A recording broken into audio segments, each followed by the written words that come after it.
नमस्कार, मी डी.टी. आंबेगावे, मुख्य संपादक सत्य पोलीस टाइम्स। सामान्य जनतेचा आवाज बुलंद करण्यासाठी सत्य पोलीस टाइम्स या चॅनेलला आत्ताच सबस्क्राईब करा।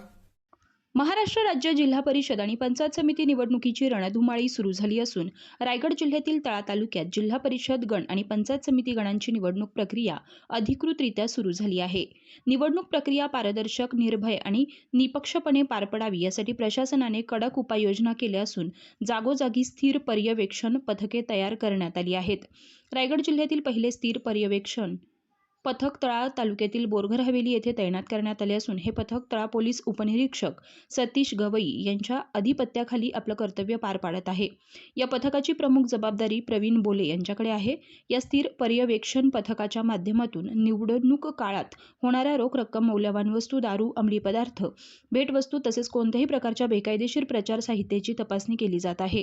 वाहनांची सखोल तपासणी करून संशयास्पद बाबी आढळल्यास तात्काळ कारवाई केली जात आहे। तसेच आदर्श आचारसंहितेचं उल्लंघन होणार नाही याची विशेष दक्षता घेतली जात आहे। निवडणूक आयोगाच्या निर्देशानुसार स्थिर पर्यवेक्षण पथक 24 तास कार्यरत असून कायदा आणि सुव्यवस्था अबाधित ठेवणं, मतदारांवर कोणताही दबाव येऊ न देणं आणि निवडणूक प्रक्रिया स्वच्छ आणि भयमुक्त वातावरणात पार पडावी यासाठी हे पथक महत्त्वाची भूमिका बजावत आहे।